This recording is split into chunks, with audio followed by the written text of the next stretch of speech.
And welcome to the Outstanding Women Leaders podcast. I'm your co-host and today only host because Kristen is out taking care of her.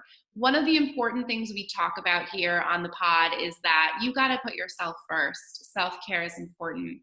And if you can't get out of bed, you need to sleep. Your body is telling you need the rest, take it. So Kristen's calling in sick, first sick day on the podcast.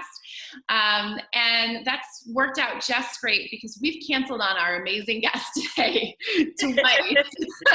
There was a time change issue. There was a I'm running late issue. And she's a really special guest. LaNee is my former student. She graduated from Longwood. And what year did you graduate high school? 2012.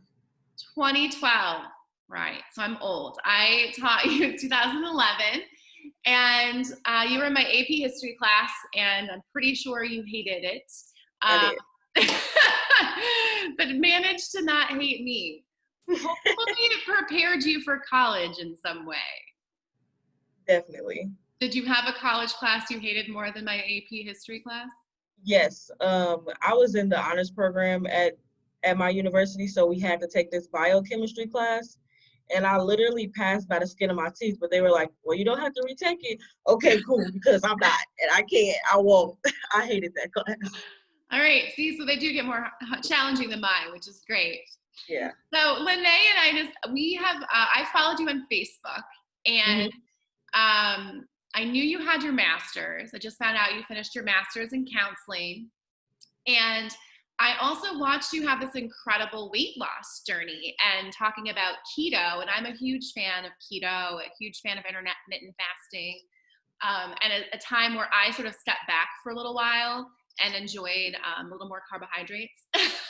You were crushing it. So you've lost 60 pounds? Yes. Amazing. Congratulations.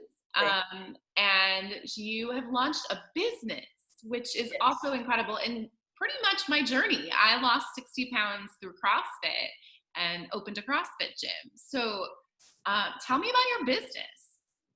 So our Case Aikido LLC is launching on July 6, 2020. So look out for that if you're in the Kansas City area.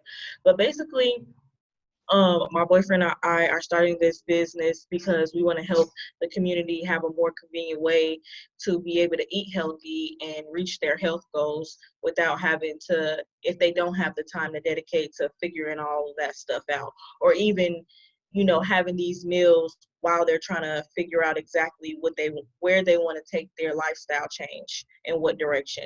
Because our thing is, we like keto. We eat low carb, so we're giving people stuff that we actually eat in our house. And we don't think everybody needs to do keto, but we do agree that, some of the meals it's a jump start for whatever lifestyle change you want to do. So we will start off we'll have the options of either buying individual meals or also, buying a meal plan, a 5 or a 7-day meal plan.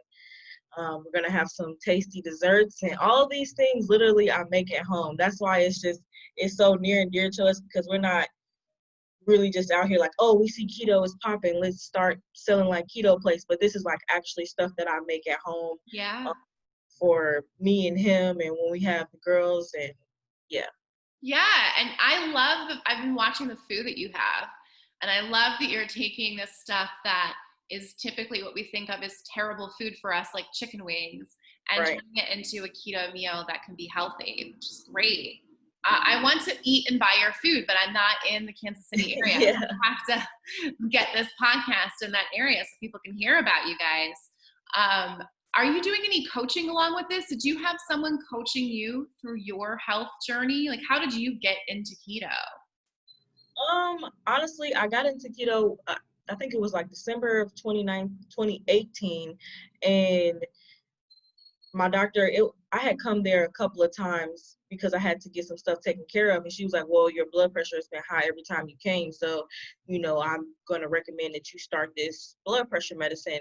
And that's me at, I think I was 25, 24, I don't know, something like that. Well, however old I was in 2018, and I'm like, going on prescription medicine and I'm not even like 30, like that just don't make sense. So literally the January 1st, I started like everybody else starts, beginning of the year, like, oh, I'm gonna rock it out, I'm gonna do this, but this time it just stuck. I don't know. I started in January of 2019, and that whole year I just like ate keto and low carb and just, found a way to eat healthy and also still eat the things that I like. Girl, I eat bacon. So if I can eat Yes. bacon, I'm cool with that. Okay. So, yeah. Yeah, when I was eating paleo, people are like, I don't understand what you eat. I'm like, steak, Right. eggs, Good stuff. bacon, potatoes, sweet potatoes. And I was more of a paleo than keto. Mm-hmm. And then I sort of accidentally fell into keto because I was not eating enough carbohydrates. I think I got a little bit more unhealthy towards in parts of my journey because I wasn't able to work out as much, but I could control the food that I ate. And then when I did an assessment, I realized I was eating 800 calories and 0 carbohydrates. So, and I plateaued, and introducing more carbohydrates for me at that time allowed me to lose more weight. Yeah. But I love that you said that it's a great Kickstarter for people. Yeah, for sure. Figure out what that's going to look like for them. That's incredible. Tell me more about your boyfriend. And I'm like, I love that you guys are starting a business together. How did you guys meet? We met on Tinder. So I love this. when I moved out of the state, like it was just hard to meet people that you didn't work with. So I mean, I was like, Tinder will do. So yeah, we met like last summer, like early last summer. I guess we officially started dating on July 3rd. So this upcoming Friday is like our 1 year anniversary. It's like when we started dating and stuff. But yeah, it's going great. It's going really great. And you're building this business together. Yes. How's that going? I've done that once. Mine ended in divorce. Oh, don't tell me that. No, I'm kidding. You're gonna be great. Yeah, no, I think it'll be good because I think our communication is really good, and I've talked to him about just how my business style is and and he's told me what his business style is. So I just think that if we continue to have the great communication that we have and understand one business is business, but then we also got to take care of ourselves and take care of our relationship too. So I don't know. I think we'll be fine. 100%, you will be.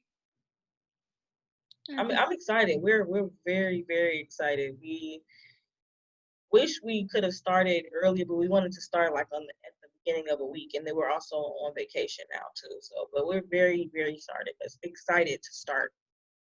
That's amazing. And so you also have a master's in counseling, and you hit your 2-year work anniversary. Mm-hmm.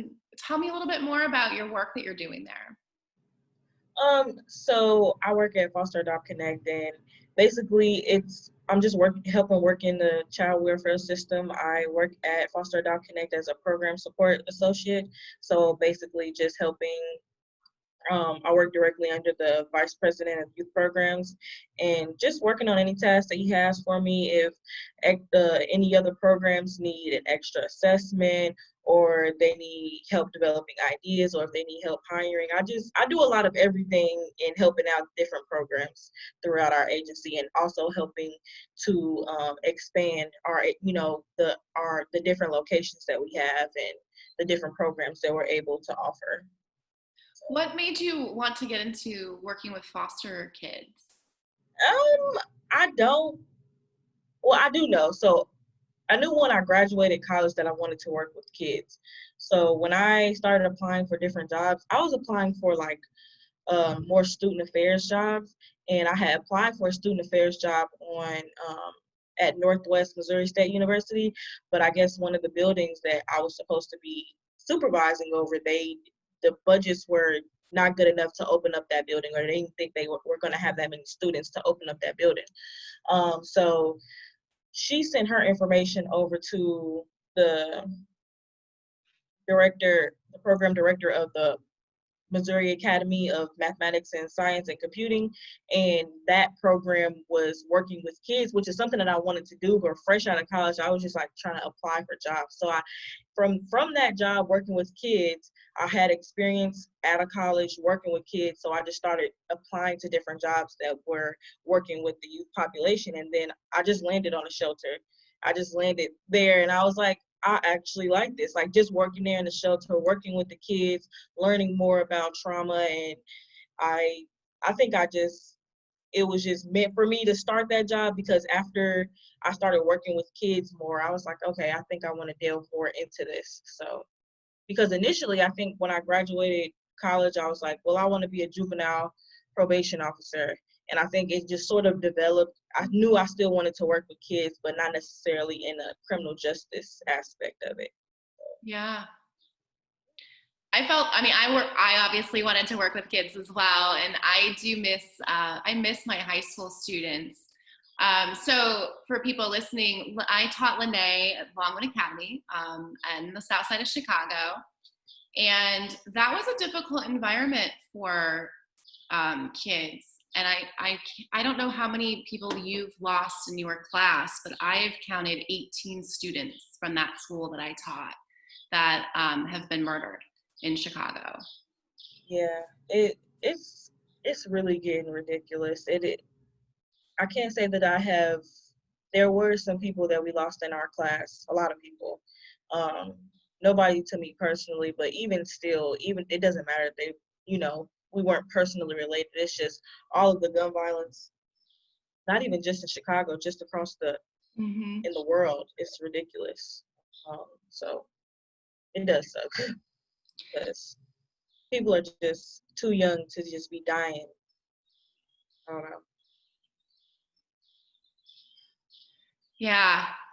Um, I admire what you're doing, the work that you're doing with the kids, because I think counseling right now is so important. And with the entire world going through COVID, every kid is going to need counseling. But to go through COVID and violence, and it's at the same time, I just can't imagine being a student. I was a teacher working with students, but I can't imagine being a student. Yeah. Yeah, I don't work directly with kids anymore in the position that I do, but I do miss having that, just being direct care staff and getting to work along with the kids, and just learning their stories, and just working in the shelter. It helped me understand so much more about trauma, stuff that I didn't even realize. Like it just opened my eyes, I think, a lot. Because I feel like I preach about this on Facebook, but I feel like a lot of times people, like teachers, and like, oh, that kid is bad. And it's like, no, they're not bad. They've been through some stuff in their life, and they're trying to express something or tell you something, and they don't know how to say it. And that's how they're expressing their trauma, or that's how they're dealing with it. So it's just a lot. I really love the work that I do. I love my job. It's really great. So. Yeah, we are all about talking about trauma on the podcast, as Kristen has experienced a different form of trauma, but everyone's trauma is still trauma, regardless of the degree, right? And for me as a teacher at Longwood, I really struggled with what we were told we had to do in the classroom, and what felt like what kids needed. You talk about the trauma that kids are going through, right? And we're going to leave his name off of this, but now you're sitting in a math class being drilled into which letters to circle to get on the test, and was just not doing right by kids. Yeah. Yeah. Definitely. How do you handle working with kids? How do you take care of you? I go to counseling myself. I am a big advocate Big for fan of going. therapy around here. Yes, I love therapy. I think that everybody should do it, even regardless. You don't have to necessarily be going through something at that moment, but just to be able to talk to somebody and get to analyze and just talk about just everything, just things that go on in your mind that you feel like other people will probably listen to, but I don't know, it's just nice to get an objective opinion and somebody who is outside of your life that can sit there and talk to you about it. So it's great. Absolutely. I love that. Do you and your boyfriend do any therapy together?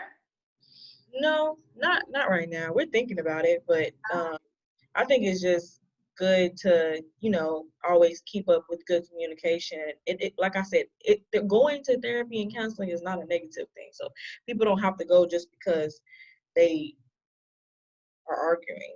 It can just Yep. just going to make sure that everything is cool and That's great. I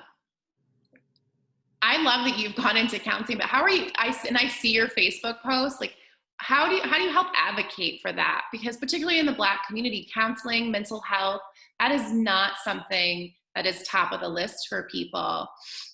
Yeah, I mean, I do it through my social media and then also just in my with who I can not control, but who I can touch, my friends and my family, just making sure that they know the resources that they have. I talk to my friends about counseling all the time. I'm like, yeah, girl, I just seen my counselor on Wednesday. Like it's normal. Like Yeah. I just talk about it like that, like it's just like a doctor's appointment, because that's what it is. It's getting yourself right, making sure that you are, I don't know, making sure you're just keeping up with your health, because Yeah. that's what it is. I call it maintenance now. Yeah, maintenance. Exactly. Worse, and after my mom died, that was weekly. That was therapy to get through things. But now I refer to it as maintenance. But Right. I was very reluctant to get into therapy. After I got divorced, my first friend, one of my first friends I met out here is a counselor, a school counselor, and she also has a private practice. And for over a year, she said to me, "Have you thought about therapy?" And I was like, "No, like that's something that we don't do. Like I grew up with that as well in my family." And when I met Barbara for the third time, who was overseeing my friend as a therapist, um, I think I was just finally at that point where I knew I needed it, and it was life changing. It absolutely changed things for me. Definitely. We all have trauma that we can use help getting through. For sure. What else have you been up to since graduating from Longwood? Nothing really. I mean, it's really just been family, school, work. That's And you didn't come back to Chicago, you stayed. Yeah, I moved out of Illinois. Um, did I move out of Illinois? 2016? Was it 2016? Yeah, I graduated 2016, and then by the end of that year, I had moved to Maryville, Missouri, which is the smallest town ever. Listen, living on the university was fine because when I worked at the Missouri Academy, I had an apartment inside the building that the kids were living in, and that was cool. But Maryville was terrible. They had like 10 different pizza places, but like in 3 different Mexican restaurants. It was just like where Walmart is the biggest thing in that town. Like that town, but it was like a typical college town. It was great though. I like the community in that town, um, which was surprising to me, but it was a nice community. But how else did you find community moving across, like to a new state? Because I've moved to a new state as well, and that can be challenging.